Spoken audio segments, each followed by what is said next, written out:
Chapter 14. What is the truth? The summer came, but Rachel did not speak of leaving. I became stronger, but sometimes the terrible pain in my head came back and I could not think clearly. But I told Rachel nothing about it. Then Rachel began to drive into the town 2 or 3 times a week. When I asked her about these visits, she told me that she had a lot of business to do. One day when Rachel was busy at home, I rode into the town alone. It was Saturday and the streets were full of people. As I walked slowly through the town, a man came out of an inn. He stood in the doorway for a moment, looking up and down the street. It was Raldi. That evening, as Rachel was going up to her room after dinner, I stopped her. "How long has Raldi been in the town?" I asked. "Why is he here?" "Because he is my friend," Rachel answered. "I know you hate him and do not want him here. Ambrose was jealous of him. Are you too?" "Yes," I said. "I hate Raldi because he is in love with you. Send him away." "Certainly not," she said. "I need him. I will have him here if I wish. The house is mine." In my anger, I took a step towards her. "Don't touch me," she cried. "That is how Ambrose behaved. I can't suffer it again." I turned away. "If you want to see Raldi, ask him here," I said. "Don't go secretly into the town to meet him." And so Raldi came to stay in the house. He behaved politely, but I could not bear to see them together. They always spoke in Italian, and she looked at him all the time. Food seemed to have no taste now. The tisana I drank with them in the evenings tasted bitter. Then the fever returned again. I was sick and too weak to stand. I had to stay in bed for a few days. When I was better again, Rachel told me that Raldi had gone back to Italy. "When are you going there?" I asked. Rachel did not reply. A day or 2 later, a letter arrived for Rachel in Raldi's handwriting. As I drank tisana with Rachel that evening, I saw the letter on her desk. Was it a love letter? I had to know. That night, when Rachel was in bed, I crept into her sitting room and searched the desk. The letter was not there, but in one small drawer, I found an envelope. Inside it were some small green seeds.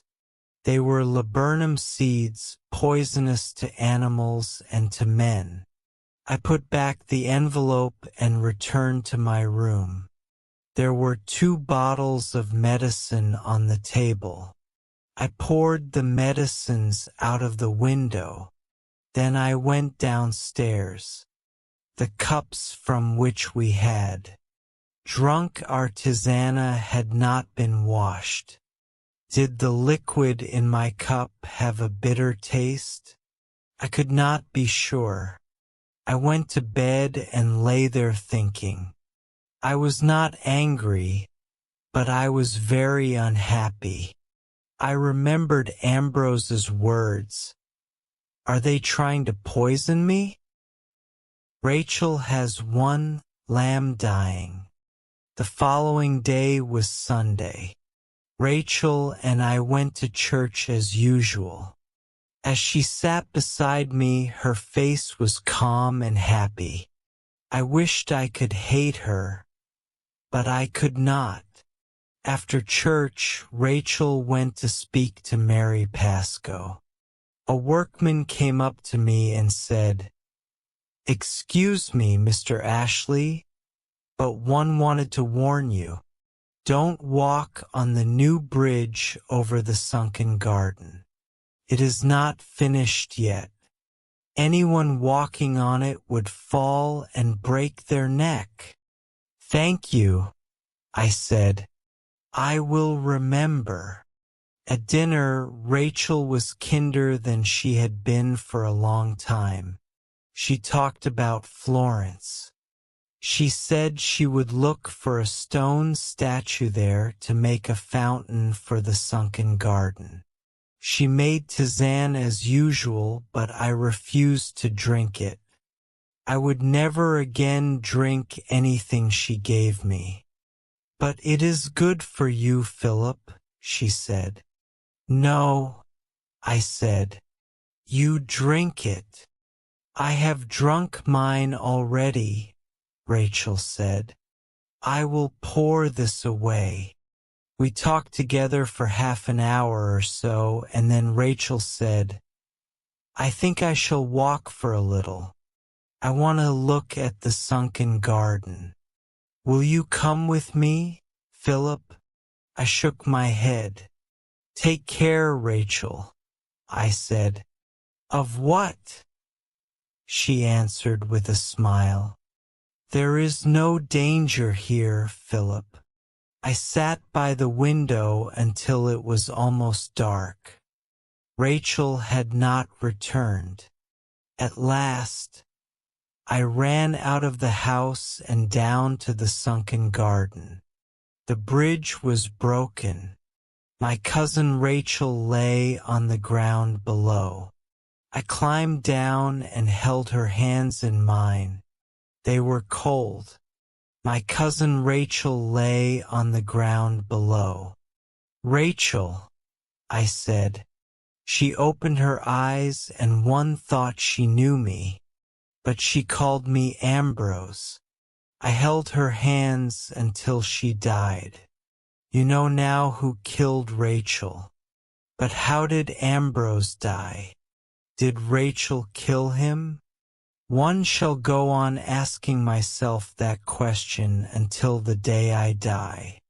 I live alone now. I am a young man, but I think only of the past. The two people I loved are dead. I have an empty life in front of me. That is my punishment, and it is worse than death.